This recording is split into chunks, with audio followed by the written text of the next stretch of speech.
a platicar a continuación, porque también se está poniendo muy buena la información alrededor de relaciones comerciales de México con sus principales pares de Norteamérica. Tenemos en la línea a Kenneth Smith. Él fue jefe de la negociación técnica para el Tratado de Libre Comercio, que recién se modernizó, y también es socio de Agon México. ¿Cómo estás, Kenneth? Muy buenas tardes. Muy buenas tardes, Darío. Qué gusto saludarte.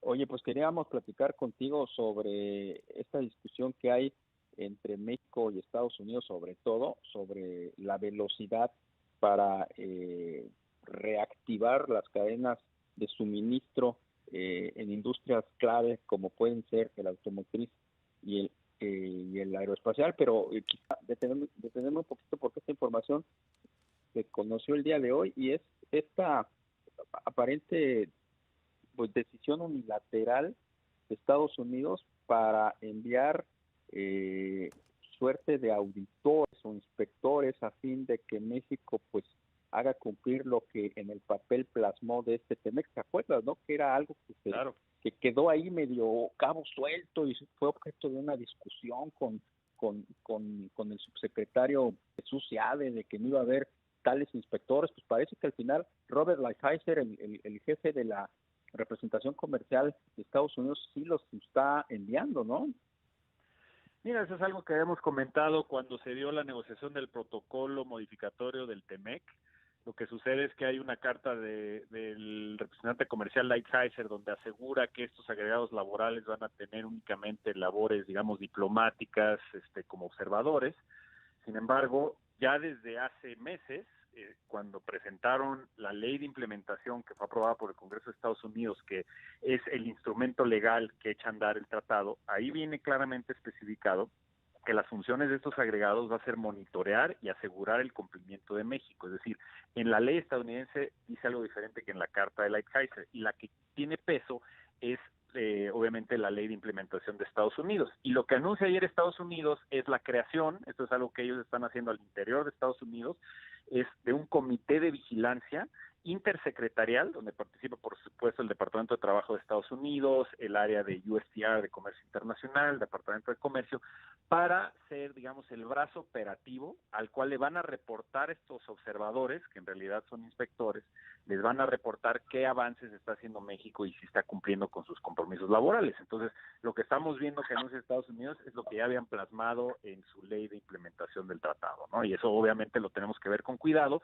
porque no queremos que una vez que entre en vigor el tratado, que es algo muy positivo que entre en vigor y va a ayudar a la economía de los tres países, pero no queremos, sobre todo en un año electoral, que se abuse en Estados Unidos y se empiecen a lanzar casos frívolos en contra de México. Claro. Kenneth, buenas tardes, te saluda Rogelio Varela.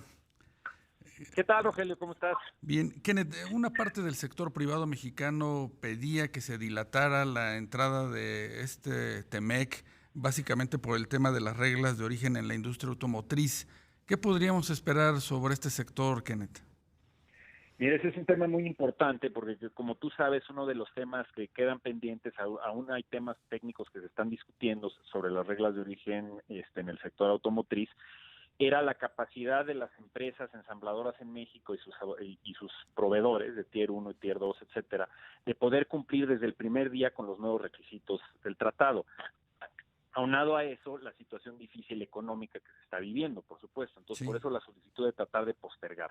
Lo que están tratando de hacer es no tener una situación donde por digamos, problema en el sector automotriz se retrase la entrada en vigor del TEMEC, lo cual, en términos generales, nos conviene que entre en vigor el TEMEC, pero están abriendo la puerta a que haya un régimen de transición alternativo, que le llaman, a través del cual las empresas puedan solicitar caso por caso, tener prórrogas que pueden ir hasta 5 años, dependiendo del tipo de requisito que se esté, digamos, prorrogando, ya sea el valor de contenido regional o el valor de contenido laboral, y que les den la posibilidad de retrasar la entrada en vigor con una serie de criterios de elegibilidad. Eso, de hecho, es lo que se está trabajando en estos momentos. Yo creo que es importante que entre en vigor el TEMEC, es importante, como mencionaba Darío, que tengamos una alineación de la reapertura de las economías de América del Norte, es decir, cuando se empiece a abrir, que se abra de manera paralela, claro, gradual, para cuidar el tema de que no haya brotes de infección, pero que se abran las industrias estratégicas, automotriz, aeroespacial, químicos, etcétera, ¿no? Y entonces todo eso, más, digamos, el tema del sector automotriz, lo que hace es que tú tengas una situación en la que van a poder las empresas mexicanas solicitar este régimen de transición alternativo, pero todavía están trabajando en los detalles, están contrarreloj porque pues ya tenemos el 1 de julio muy cerca y las empresas necesitan tener claridad de cómo van a operar estas reglas. Ahora, los tiempos es donde no termina de quedar claro, Kenneth. Desde Estados Unidos se insiste en que esa apertura de la industria suministradora de partes y componentes mexicana pues debe ser prácticamente ya, en función de que las plantas armadoras, más fábricas estadounidenses requieren de los insumos, y teniendo la mirada puesta en la próxima semana, cuando oficialmente muchas de esas industrias estadounidenses abrirían, pero pues escuchamos una posición contradictoria en el gobierno mexicano, de que no nos corre prisa, de que México no se va a dejar presionar por Estados Unidos. Ya los están presionando. Sí, mira, la presión está ahí, es un hecho, ya hay una carta de los gobernadores, perdón, de los senadores fronterizos de los estados del sur de Estados Unidos que colindan con México. Esa presión va a seguir creciendo. Aquí el reto en México es que, por un lado, obviamente hay que darnos cuenta que estamos en términos del momento más álgido de la enfermedad, del máximo de contagios. Estamos más o menos 3 semanas o un mes atrás de Estados Unidos, es decir, mientras que ahí se supone que ya están llegando al nivel más alto, digamos, de infección, en México se espera que eso se dé para la segunda semana de mayo.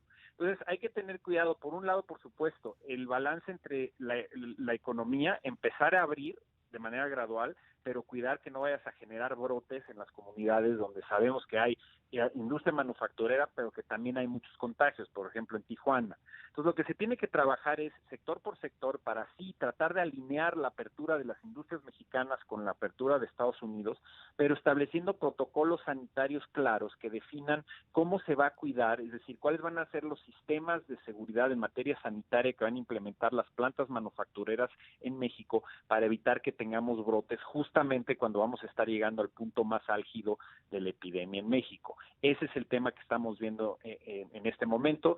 Yo creo que sí es positivo que busquemos una salida en la que ya gradualmente podamos empezar a reabrir industrias que son esenciales y que alineemos ese listado de industrias esenciales en México con el de Estados Unidos, porque somos una economía tan integrada que la producción en México afecta a la producción en Estados Unidos y viceversa, de una cantidad enorme de sectores. Entonces, se tiene que trabajar con eso en la mira, pero tienes toda la razón. Estados Unidos está presionando inclusive no solo los sectores productivos, el sector privado, sino el sector, digamos, de defensa de Estados Unidos, que utiliza componentes que vienen de México y que se está volviendo, en palabras de algunos legisladores de Estados Unidos, un tema de seguridad nacional. Entonces vienen semanas difíciles donde esa presión va a aumentar, pero sí debemos trabajar para gradualmente encontrar la manera de reabrir estas industrias esenciales y hacerlo de una manera que cuidemos la sanidad y que aseguremos que no vaya a haber brotes adicionales. Pues habrá que estar pendientes para ver en qué momento hay una señal más clara de nuestro gobierno respecto de esa apertura. Muchísimas gracias, Kenneth Smith, ex jefe de la negociación técnica para el TEMEC y socio en Agon México. Que tengas buenas tardes. Les agradezco muchísimo y estoy a sus órdenes. Igualmente.